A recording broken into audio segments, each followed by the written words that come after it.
apa yang ada mengenai anti. Demikianlah firman Tuhan. Rancangan damai sejahtera dan bukan rancangan kecelakaan untuk memberikan kepada penuh hari depan yang penuh harapan. Amin. Amin. Amin. Mungkin yang satu orang bilang begini, Pak, pemulihan bagi saya itu waktu orang tua saya disembuhkan, Pak.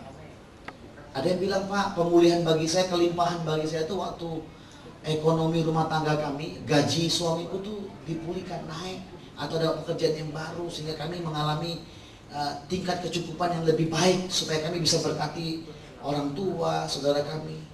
Mungkin di yang lain bilang begini, Pak, pemulihan saya begini, Pak, saya ini kalah tender, Pak. Karena memang kami tidak bisa kerjain dengan harga yang begitu, karena mungkin produk dari company yang lain lebih hebat, Pak.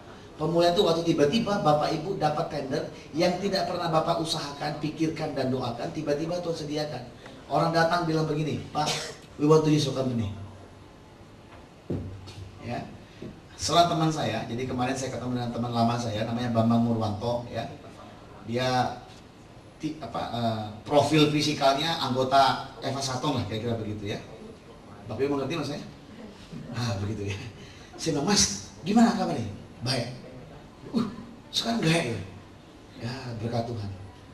Sekarang di mana rumahnya? Dikasih, rumahnya berapa lama? Tapi sekarang hebat ya. Iya nih, Tuhan limpahkan nih. Saya ingat dulu, 8 tahun yang lalu kami masih sama-sama naik MRT, naik bus, ya. Dan saya mengerti dia pernah mengalami tekanan dalam perusahaannya, pekerjaannya. Dia seorang manajer. Tapi ada kesalahan yang dilakukan oleh company-nya dan dia harus memanipulasi, dan waktu itu dia tidak mau. Dia pernah kerja di PricewaterhouseCoopers, gitu ya kira ya.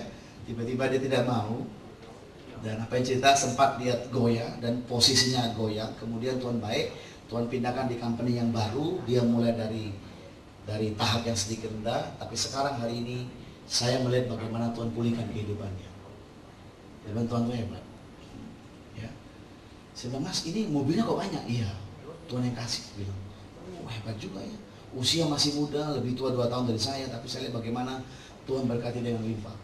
Istrinya keguguran 6 kali. Mengerikan ya. Tapi hari ini sudah hamil 3,5 bulan. Saya bilang, hebat Tuhan. Iya.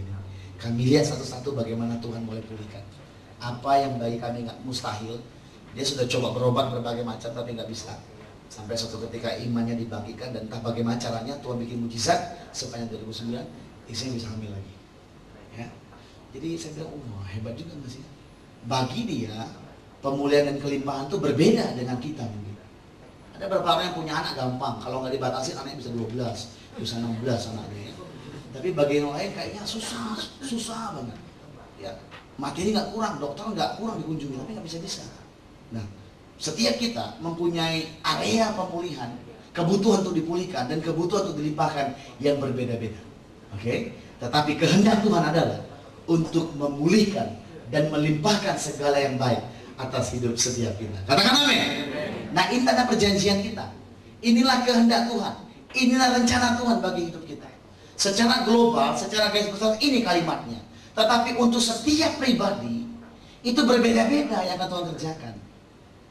Karena itu kita mesti mengerti Tuhan mau apa dari hidup kita.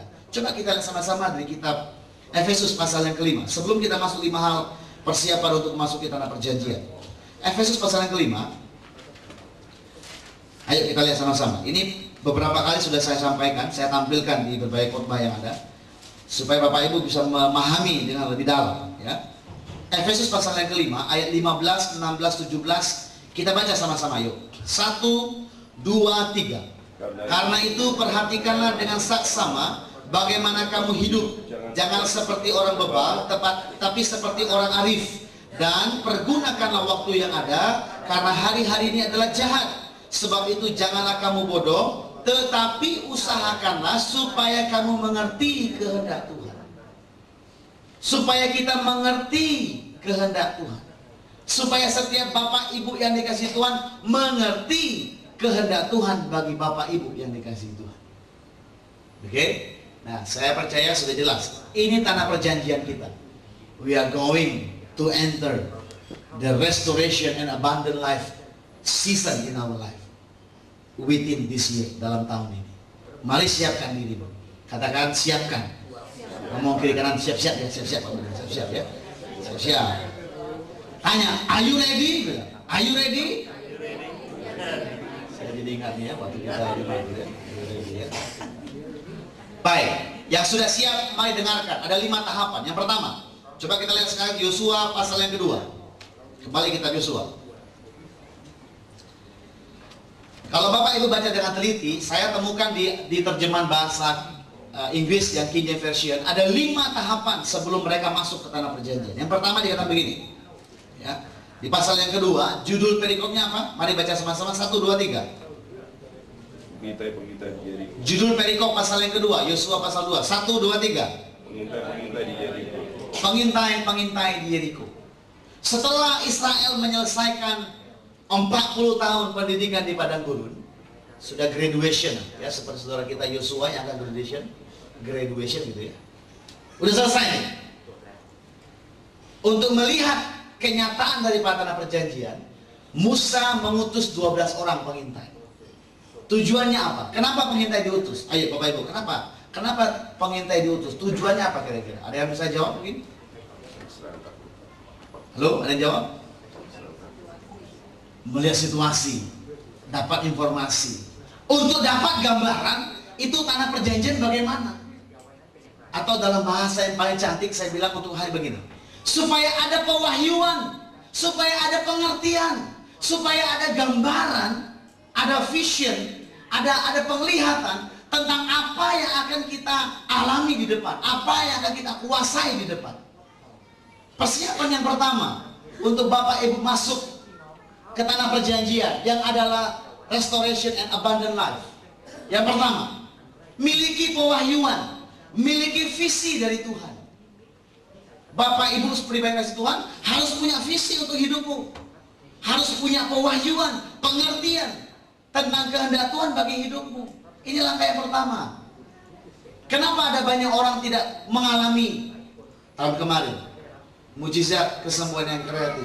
Karena mereka tidak punya pewahyuan tentang apa yang mau Tuhan buat dalam hidup mereka. Mereka tidak biasa bergaul karib dengan Tuhan, sehingga tidak punya gambaran bahwa ke depan itu Tuhan akan lakukan demikian. Akibatnya apa? Kalau orang nggak punya visi, jadi liar hidupnya, kata Amsal. Kalau kita nggak punya pewahyuan untuk hidup kita ke depan, jujur saya katakan, kita jadi orang bodoh. Kita hidup sembarangan. Kita tidak gunakan waktu kita dengan cara yang tepat. Kita nggak bijaksana. Makanya Musa bisa bilang, gimana Musa?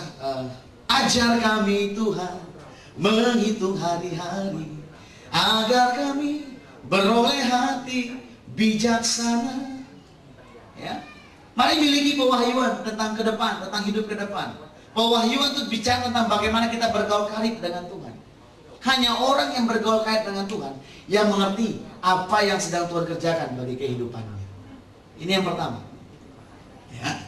Setiap pribadi harus memiliki visi pewahyuan yang khusus dan unik bagi dirinya sendiri. Oke. Tuhan sedang memulihkan kemampuan mendengar umatnya terhadap suara gembala.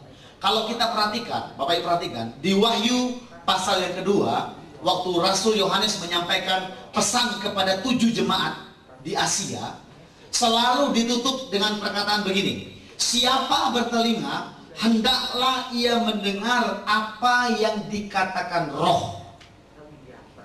Kenapa begitu banyak gereja Tuhan, orang percaya, yang tidak bisa mendengar suara Tuhan, yang tidak bisa menerima yang tidak bisa menerima pewahyuan, tidak mengerti apa yang Tuhan mau isinya, karena dia mempunyai telinga yang belum terbuka untuk mendengar suara Tuhan. Oke? Di khotbah tanggal 3 Januari, saya mengajak kita belajar jadi murid Tuhan. Tapi murid bukan seperti murid sekolah dasar, SMA, engineer, bukan. Murid Tuhan berdasarkan kitab Yesaya pasal 50. Murid Tuhan itu dikatakan ada 2 hal. Yang pertama begini, mulutnya memperkatakan yang membangun. Mulutnya dipakai untuk memperkatakan yang membangun. Bagaimana kita bisa